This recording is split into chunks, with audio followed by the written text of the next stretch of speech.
position on the drop zone. We'll hear more about that shortly. The aircraft's going to climb up to about 5,000 feet or so and start that early crash. So about 12 o'clock, these boys exit via the ramp and make their turn to the terrace. So we're getting a double dose of Chinook as well, which is always delightful.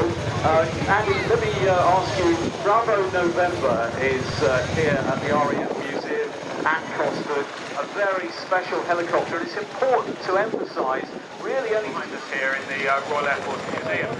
So you can see the Chinook now getting airborne. That aircraft is something that's ironically an older Bravo November. So they 681 getting airborne there.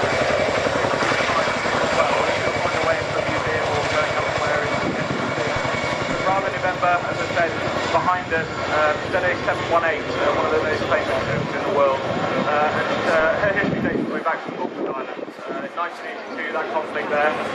Out to the right-hand side now, we're going to see another offset wing over, so setting 30 degrees to the left before they come round. This one a little easier, because Schmitty's got good view out to the side. And as they come back in, we're going to see a single nose over, and what we're going to try and do is get you onto the display frequency to hear Flinny providing this commentary to Schmitty.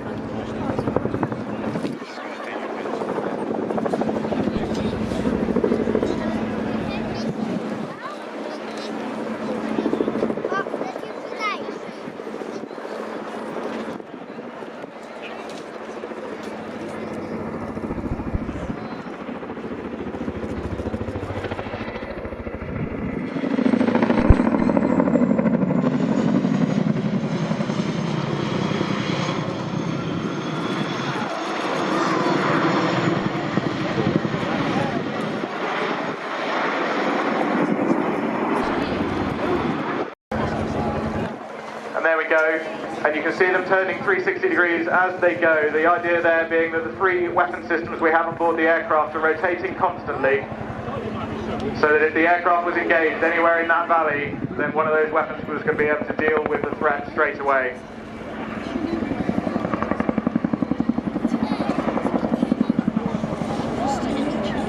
And as they get to the top there, Schmitty getting the nose down, left-hand turn, 405 degrees of turn to do here in descent, before they run in parallel to the crowd for another wing over prior to the next manoeuvre.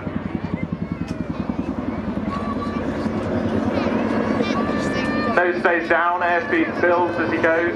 Schmitty now looking left across the cockpit, across Flinny, who's been helping him all the way to find that display data and that display line again.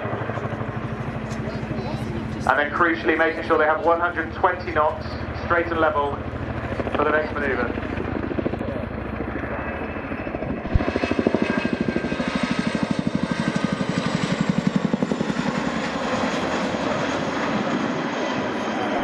Now, one of the things we can't demonstrate here for you today on this particular display is some of the other capability we have. So underslung loads are a key part of this aircraft's capability, and the three hooks you may have seen on the underside of the aircraft, one of them will be stowed for the display though, are very crucial in that role. Helping us deploy that around the world are the team from the Joint Helicopter Support Squadron, JHSS, who are here today and have a stand on the display ground, but also a very skilled team who help us and travel with us throughout the world to help us conduct operations of that nature. Power limited, we want to use as little power as possible to land the aircraft. We won't come to the hover, we'll run the aircraft straight onto the ground like this. And again, this is a key moment where both the crewmen and the co-pilot are assisting in getting the aircraft. Back wheels touch down, Schmitty brings the cycling, that's the control between his legs back towards him to make sure that the front of the aircraft stays in the air, and then reduces power to make sure